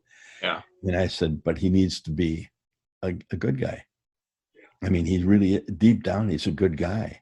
Yeah. And he's trying, and he's projecting himself as a bad guy, and it's not coming across well. Mm. So my dad worked with him on his interviews, and then Jim and I worked out with him, and then we put him in 6-man tag team matches. And we'd only get him in the ring when we had control, and we might say, we're working the arm, we'll say, do a twist his arm, drop a leg on it, tag out. So he was getting the flow of a match and where we were going with it. Yeah. And then my dad showed his video of from the movie Rocky. Yes. When Hogan knocked Sylvester on his ass, and he up at him. Oh my God. That's all we would show on his interview. Yeah. And it really established him. And then Vern worked with his interview and started getting out his real personality. Yeah. And if you tell him a few things to say and how to do it, and got him to do the posing and that. So then we're in, he's finally getting with it. And we're in Chicago at the Rosemont Horizon. It's sold out, and it's us, Hogan, Jim, and I against Bockwinkel, Stevens, and Blackwell with Heenan in the corner. Mm. And they were in the ring first, and we hit the ring, and Hogan got in the ring, and we got in the ring, and he did that pose. And I looked over at Jim, and I grabbed Hogan's T-shirt. I said, grab the other side. And we tore it off slowly. And he kept posing, and those people went bananas. Yeah. And when I saw him in Florida down when they went on the, or in LA, when they went on the network for Fox, he was there. And in front of everybody, he said, this is the guy that came up with the idea of tearing the T-shirt off. Wow. And he said, you know, that was unbelievable. He said, you did that in the ring that night. And from that time on, he said, that was my trademark. Yeah. Yeah. You still talk to him at all, or? I just talked to him last week for about an hour on the phone. Yeah. I asked him about it. He had back surgery, his 10th one. Yeah, you guys, and he had the fusion. Yeah. And I said, you know, I'm really nervous about it, and I still don't want to do it. Yeah. He said, well, it takes 6 months. He says, you can't do anything but walk. Yeah. And walk straight up. Don't try to lift anything. Yeah. He said, it'll just screw you up. Yeah. Well, you be careful when you get my done. other 3 surgeries, I think I tried coming back too quick from, and screwed them up. Now I got to go in for this one on Monday. Not looking forward to it. Yeah, I bet you're not. I wouldn't be either. But you be careful after your surgery. Don't be trying to do too much too fast. Well, that's probably when you'll come up and want me to go out with you. And then you'll I'll take care of it. We'll just walk. We won't do any lifting or anything. Do that. No way. So, God. Well, that was a great card that night, and Hogan and Bockwinkel topped it off. Yeah. Hogan thought he won the title. He didn't. Yeah. That's what really frustrated him. Yeah. The problem was, and this was kept a secret. I don't know, maybe I told you before, maybe I didn't. If I did, tell me to be quiet. No, speak, please. So in the fall then, that was in the spring. In the fall, we had Andre coming in, and we have the Battle Royals. So in St. Paul, we got this place sold out. And in the match, it ends up, there's, I don't know, 3 or 4 or 5 people left in the ring. And Hogan and Andre happened to back up and back into each other. And they turned and looked at each other, and the people just went dead silent. And like, what's going to happen? And my dad said, shit. So he called Vince McMahon Sr. And he said, I'd like to have Andre back here for the whole month of February. And Vince Sr. said, okay. Yeah. So now we go through the Battle Royals, and it's end of November, and our last one is in Phoenix. And Andre and Hogan are going to Japan. And Andre was being a real ass that night to everybody. I've never seen him like that. We all said, what was wrong with him? He was mean to everybody. I mean, to the point where you wanted to stay away from him. Yeah. And so before Hogan left, he cut all his interviews for Christmas week. We had Minneapolis, Denver, Chicago, Milwaukee, San Francisco. We had our 6 major city, Winnipeg, major cities going. And we had him and mostly in 6-man tag team matches, some single matches. So he cut all his interviews. We put him in the show on December 19th. Now we're going for February, Andre and Hogan in all our major cities. In April, and nobody knew this, but Vern and I, and we were sworn to secrecy. Yeah. CBS wanted to put on their network Hogan versus Bockwinkel in April. Oh, wow.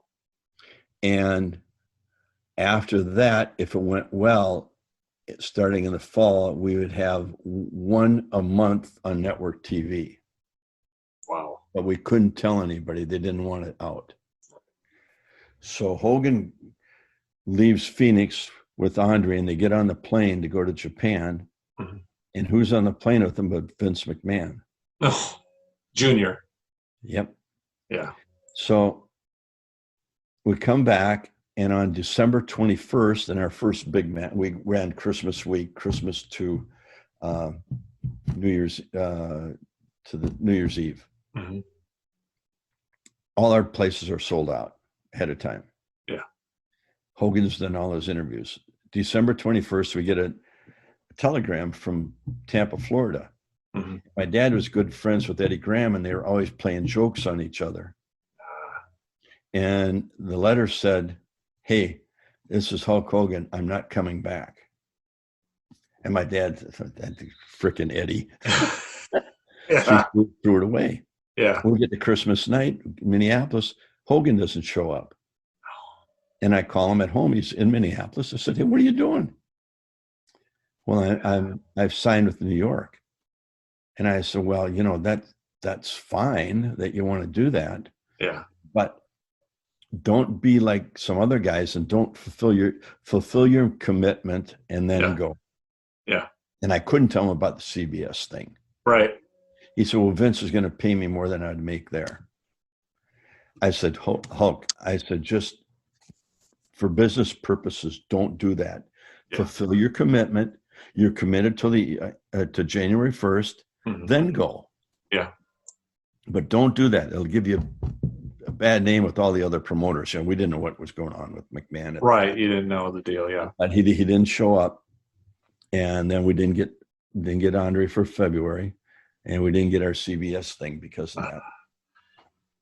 Hogan, when I saw him not too long ago, and we were talking, we were at a WWE event. He said, "Why didn't you tell me?" I said, "I was sworn to secrecy. CBS didn't want it out. They wanted to make a big freaking announcement about it. And they didn't want it leaking out. We were sworn to secrecy." And that was even before social media was there around. Yeah. So, So, you know. Do you think that if he knew, he would have stayed? He would have stayed. Well, he loved it. He told me that on the phone again. I mean, he told me in Florida, and then he told me here. He said, "Jesus, you know, if you don't," I said, "I couldn't." Yeah. And he said, "Well, you know, and your dad and I, you know, we had our friction." I said, "Yeah, but you have friction with Vince too." Yeah. I said, "You know, you just worked that out." Yeah. I said, "He couldn't tell you. Yeah. And you were bugging him about what you wanted to do. And we had already had it all set out what you were going to do." Yeah.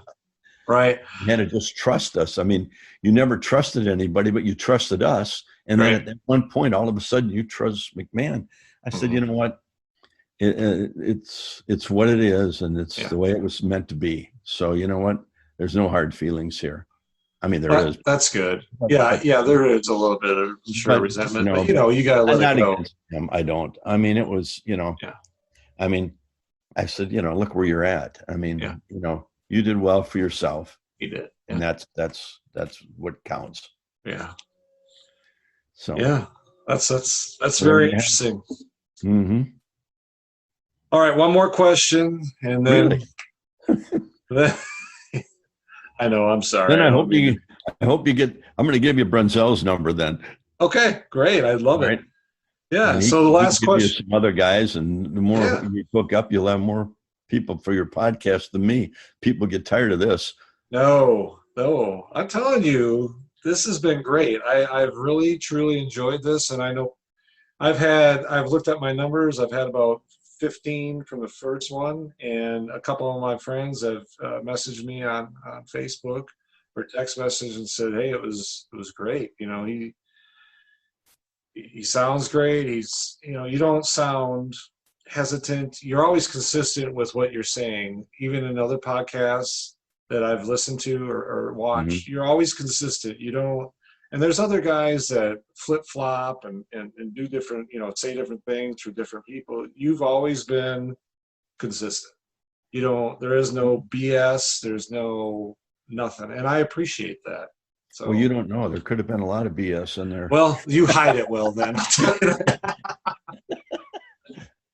No, I always was taught, you know, be upfront, tell everybody, you know. Yeah. You got to tell it the way you see it. And the way it was. Right. And don't exaggerate, and don't, you know, be honest with people. And that was my dad's biggest philosophy. And that was one of his weaknesses, I guess. He was too honest with people. Well, he's honest, but he's also, you know, you and your dad and that company, in my eyes, and a lot of people's eyes that were around in that era, you guys worked your butts off and you put on a great show. And it wasn't just a show. It was sportsmanship. It was, you know, competition.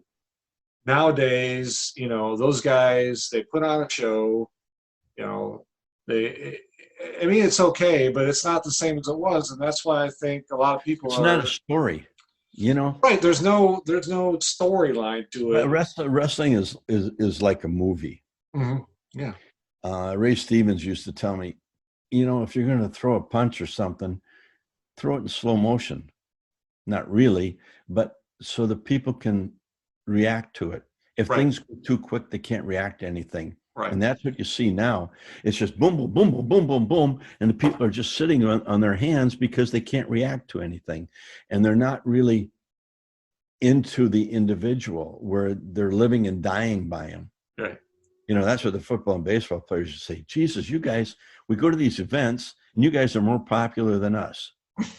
Well, we're on TV every week, and we're in our trunks, and I mean, they see all of us, and they get to know our personalities. Yeah. You guys are under the helmets. You don't get interviewed.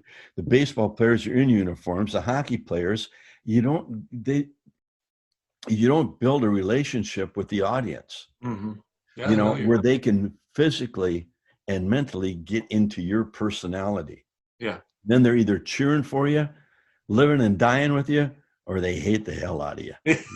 And there's people that didn't like me too. I mean, people said, well, geez, you get booed. I said, well, you know what? It's different folks have different people, different personalities that they like. Yeah, definitely. They're not everybody's going to like you, and not everybody's going to hate you. Right. Yeah. Some people like Nick Bockwinkel, but the majority of them hated him. Yeah. Bobby Heenan, they hated him, but deep down they liked him. Yeah. Yeah. They liked him because they love to hate him, right? Yeah. Yeah. Exactly. Yeah. All right. One last question. What are you up to now? I know you're retired, but do you have any hobbies or anything that you've been doing or working right now? on? I can't projects? do shit with this back of mine. I used to play golf quite a bit. I haven't played now in 3 years. It's driving me crazy. Oh, well, when you get better and hopefully the surgery goes well and I drive up through there, we can play some golf if you're. I hope so. I hope I can play again. At my age, it's going to be a little tough, they said, to come back from this one. Yeah. But we'll see. I like to go fishing. I took my daughter up to Canada last year. I got 3 kids, JP, Gail, and Pete. Mm-hmm. And she loves to fish. So we went up, just the 2 of us. After my wife passed away, we thought it'd be a nice vacation. Yeah. And we had a contest, who was going to catch the most. First day it was $10. I lost that. And we got up to the next day. It was, I forget what it was, but she won that one. The third day it was who got the biggest. So we're out. I get the first fish. 2 minutes later, she gets one. And then I get one, and mine was about, it was 27 and a half inches. Oh, wow. Probably about 7-8 pound walleye. Wow. Not even 2 minutes later, she pulls one in. It's 29 and a half inches. It's about 9 or 10 pounds. And that was $100 bet. So she ended up like $150 from me for the weekend. But she loved it. We had a good time. So those are the things I like to do. And I work out. I usually do 3 days in the gym. So I spend anywhere from 2 to 3 hours at the gym. Do my rehab, and then I do my workout and pool and whirlpool, and then look at all the pretty girls up there and thinking, God, I wish I was about 28 or 32 again. The bodies are phenomenal and the outfits they wear. I still talk to them, but hey baby, how you doing? Hey, how about the old guy here? It was funny because one day they had an event at the Lifetime Fitness, and the gal that does my rehab, she said, hey, would you mind? She said, we got Halloween coming up, and everybody's going to dress up as a wrestler. Would you mind giving our trainers and our employees, like a 10-minute little talk? Mm-hmm. I said, sure. So I ended up doing an hour. And I brought pictures up and brought the belt, and they had pictures taken with it. And I ran out of pictures. All the female trainers took one. So I got to know all the female trainers now. So I have a hell. That's why I go up there all the time. Hey, hey, baby, you're looking good today. So it was fun, but it's nice because everybody knows me up there now. Yeah. And they'll introduce me to customers that come in, and they'll want autographs and stuff, and it makes it nice. It's fun. Definitely. So that's kind of what I do. All and right. then come home and work in the yard with what I can do. That's great. Well, I want to thank you for coming and doing this with me, and I really do appreciate it. And like I said, I'll when we go back up, because my parents live in, we'd have to pass through Minneapolis area to go up to see my mom and dad. Well, when you do, just keep on going, will you? Okay. Don't call and don't stop, right? I can't do another 3 hours with you. No, Brian, thank you very much for having me on. It's for me to be your first guest on your podcast. That means a lot. I really appreciate it. I guess I'm the only guy you could get a hold of, but no, you're the first person I thought of, and that's the honest truth. Okay. Well, I'm going to send you Jim's phone number. Okay. Okay. Great. Or maybe his email address would be okay. Best. That would be wonderful. I really appreciate it. I'll text. Is this? Do I have your cell phone number? You do. You want me to? Do you want me to give you a call real quick when we're done? Yeah. Why don't you? And then I'll make sure that I've got it, and then I'll send you over his email address, and I'll give him a heads up that you're going to be contacting him. Greg, thanks again so much. I really, really appreciate it. You're and welcome. Good luck with your surgery on Monday, and I hope everything goes well and your recovery. Well, I do too. I'm worried about it. And I told you, a friend of ours, he went in for surgery on his stomach. He got that. He got that done, and 2 days later, got the corona while he was in the hospital, and then passed away from it. Yeah. So my kid said, "Well, Dad, don't worry." I said, "Well, don't worry." I said, "Hey, you're not going under the knife. I am." And well, the good thing is your children and your family are right in that area, so they'll be able to. They better be. The little dog can't help me.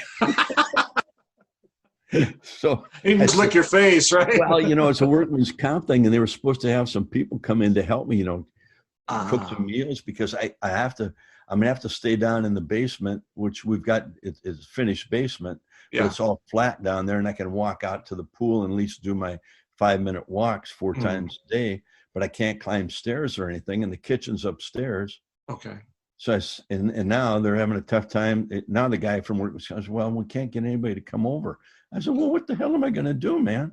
Yeah. I mean, I'm down in the bed. I can't come up the stairs. Wow. Well, we'll figure something out. Well, shit, we better figure it out pretty quick, because Monday's coming up. Yeah. So I told my kids, so I'm sure they'll. I'm sure you sound like you got a great. I mean, you were out there the other night was that your daughter's house? No, we were here. She was over here. Oh, okay. I'm sorry. But I mean, you got a great family. I mean, I could hear your grandchildren in the background. Oh, yeah, they're really good. They're good. Yeah, I was out there when we called. You were. See, I felt bad. I'm 71. I forget. I was out at my my son's place. Yeah, I felt bad, but you wanted to do it. We could have done all this. Nah. I appreciate it, and I'll I can call you just to chit chat. I'm no more interviews. I just want to, if you won't mind, I'll check up on you just see how you're doing. Good. If you don't mind that. No, not at all. I mean, we can build a friendship. I don't throw anybody out of the game. There won't be anybody there, will there, to throw? No, and you know what's funny? I'll tell you. I was talking to my boss yesterday. I said, you know what? If we could have fans here, I'd ask him. I'd give you tickets for the whole weekend with you and your family. I could have gave you a good area to sit in. You could have watched the Minnesota Twins and Kansas City Royals, and just come down. And actually, you could. I know you don't know me that well. You could have stayed at a hotel or stayed at our house here. It would have been great. But unfortunately, we don't have any fans. Isn't it? What are you doing though? You're just guarding the door. So no, it's not just quite that. So I'm the security manager. So I am in charge of the whole entire stadium. Oh, you are? So, yeah. So I make sure that all the points of entry are they're got the security area. We have over 200 cameras around the stadium that we monitor. Wow. Yeah, I mean, right now it's not that bad because we only have about 3 entry points that we have to make sure. But, we have cameras in the back for the stadium, and we have to, motion detection. Somebody tries, and they've tried to jump the fence and come over there. They have, huh? Oh yeah, you'd be surprised. There's some characters that, even before the wrestling, games, and it's tougher to watch the baseball right now. Yeah. Well, last night's game, with oh God, it was. You had a good one last night. You won. We did, but it's funny, if you watch the game on TV, they had those the fans, they had it blended in, but there ain't nobody there. I mean, they got. I'll be looking for you tonight. See if your cardboard face is up there. Yeah. Right. No, it's it was going. They've been speeding up the game a little bit, so it's a little bit better. But they had some slow points last night, and with no fans there, and it's slow. Holy shit! I said, I called my buddy. He's having a tough time sleeping, and he lost his wife 5 days before I lost mine. Oh gosh! Sorry. And he said, I can't sleep. I said, oh, just turn on the Twins game. I fell right to sleep. Yeah, I get worried because last night we were winning. I think it was 9-0 in the 4th inning, and then I get paranoid then because I'm afraid they're going to start relaxing too much, and then the Cubs would come back and win. Yeah, but they kept it going pretty good. So hopefully, good luck tonight. Not too much, but good luck. Good luck for you, but not the team. There we go. All right. Well, thank you, and good luck with your surgery.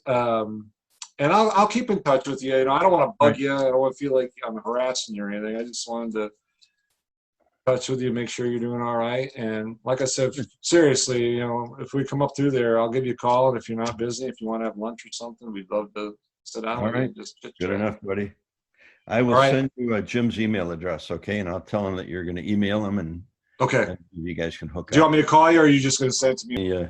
His email address as soon as I write it down for myself here. Okay. Hey, take care of yourself. Seriously. We'll do it, Brian. Good luck with your surgery. Again. Well, good luck with the podcast. I hope it goes well for you. Thank you, sir. I appreciate it. Take some time to build. So. Yep. And you're the first one. And now, got 15 people already. Holy shit! I've never wrestled before. Anybody that small before? You gotta try something new, right? Will do. All right. Take care. You too. Thanks, Brian. You. All right. Yeah, see you. Bye-bye.